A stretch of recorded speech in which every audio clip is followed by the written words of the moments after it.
Ne bougez pas, on va vous donner à manger. Bonjour. Je suis la sœur Karine Duval de Montagne de Sion.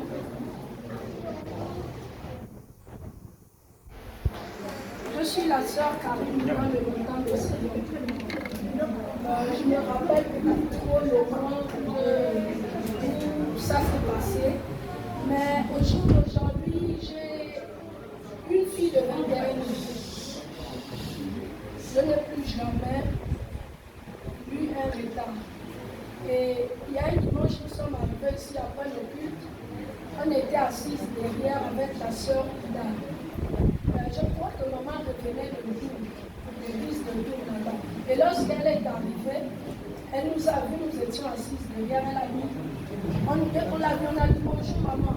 Elle dit oui bonjour. Et elle est venue nous attraper comme ça, elle dit recevez. C'est comme ça qu'on a dit, oh maman.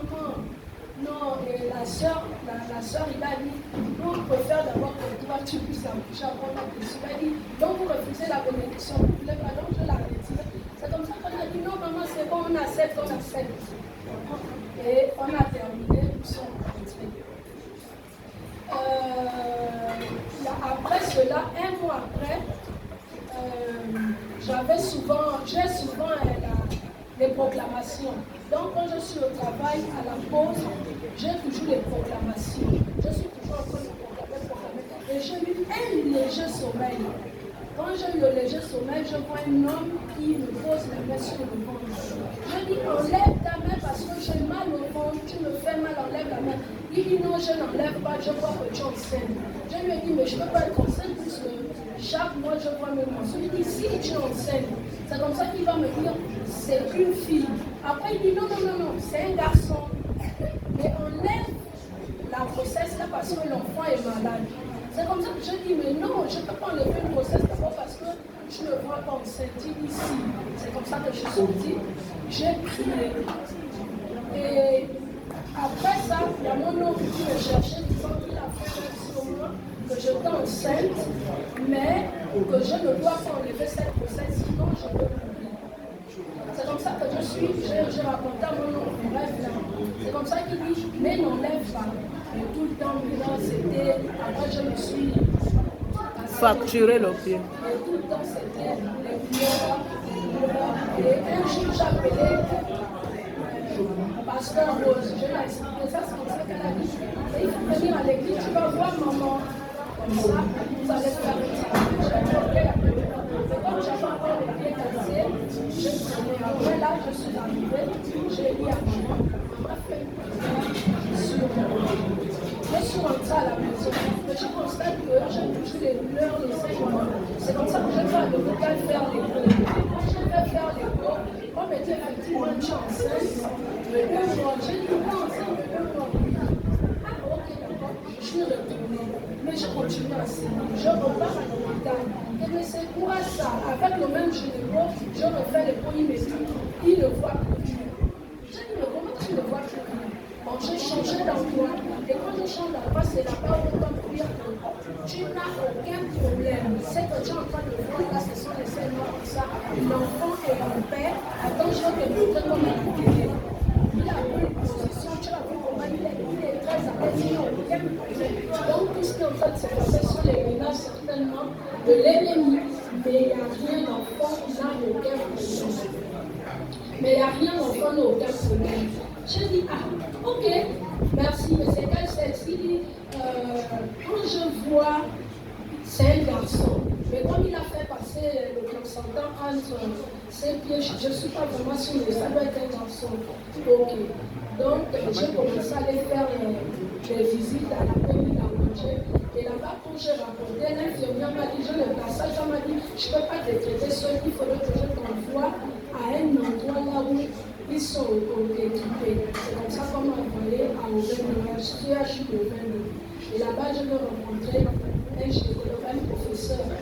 Il me fait l'écho. Il me dit, ok, ça va. Me reviens, on va te faire l'écho. Je suis repartie, il a refait l'écho. Il me dit, ton ami, je dis que mon ami à la maison, il dit, je vais te voir avec ton ami. Je dis que le docteur, il y a quoi? C'est comme ça qu'il me dit, je demande le sexe, il me dit, c'est un garçon. sens. Mais je dis, mais docteur, je ne vous sens pas. Il dit, non, il n'y a pas de problème. Tu pries? Je dis, oui, je prie. C'est comme ça qu'il dit, va à la maison, tu pries et en même temps, il faut parler avec l'enfant qui est dans le ventre. Ok, c'est comme ça que je dis à Willy que le docteur veut nous voir ensemble. Comme nous sommes en l'hôpital, le docteur a parlé avec lui.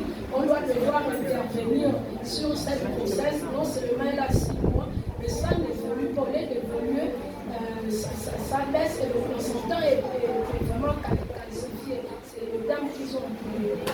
Donc, on doit devoir intervenir. Quand vous faites l'ambulance du genre, il faut qu'on intervienne dans l'équipement fidèle. Moi, je suis sortie, j'ai dit non. Moi, je n'accepte pas ça. Si on dit que ça ne va pas, il ne faudrait pas qu'on le père et que je n'ai pas l'enfant. Parce que sinon, là, je ne sais pas ce que je vais faire. Il dit que laisse-moi ça, on va prier. L'enfant là, s'il n'est pas à l'aise dans le ventre, quand il verra le dehors, l'enfant là sera en forme.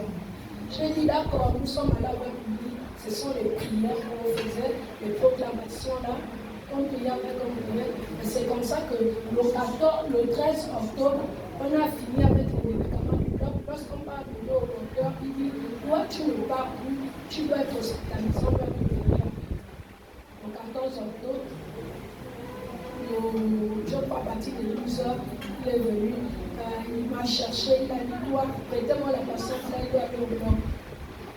Après, il revient, il dit non, ne l'opérez pas en première position, prenez tout le reste là, elle serait peut-être en 5e position. Et effectivement, on m'a opéré vers 15, 16 heures, 17 heures. On m'a opéré, quand on m'a opéré, l'enfant est sorti avec 9 grammes, il n'avait même pas 1 kilo. Il n'avait même pas 1 kilo. On a quand même, quand il est sorti, il a poussé parce qu'on a fait l'anesthésie partielle, on n'a pas fait le général. C'est comme ça que j'ai juste écouté le cri. Il a fait ah, je dis que mais pourquoi mon enfant fait ah, pourquoi il ne pleure pas normalement?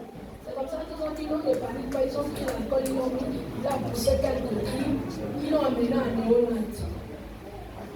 Et moi je suis restée au bloc, ils ont terminé avec moi. Ils m'ont amené à la chambre de verre. J'ai passé le temps que j'ai passé. Après, je suis sortie de là. C'est tout simplement, quand je suis sortie de là, on m'a donné la chambre. J'ai fait peut-être près d'une semaine. Je suis sortie, mon frère restait à néonat.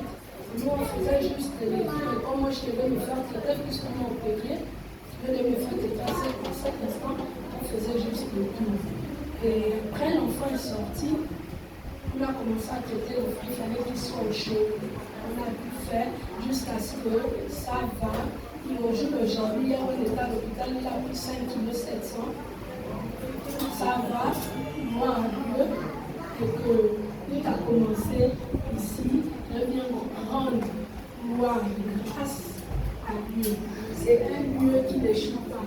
Malgré le nombre d'années, malgré tout ce qu'on peut endurer dans la vie, si on fait confiance à Dieu, il va nous répondre.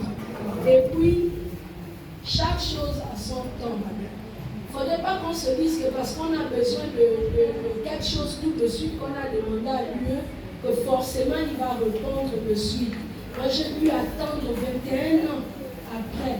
Je ne savais pas, je n'espérais même pas qu'un jour je devais encore avoir un enfant. Je me suis rassurée un peu lorsque maman est venue dire c'est vrai. Maintenant je me dis que oh, mais la parole là, si je vois bien, maman était inspirée ce jour par Dieu. Et voilà le miracle. Enfin, merci Seigneur tout simplement. Je le rends grâce de fortifier les sœurs ou les frères qui sont dans cette histoire, qui attendent désespérément avoir un enfant, c'est ici qui ne peuvent plus, mais il y a un lieu pour tout. Vraiment, courage, Dieu répond toujours à nos besoins.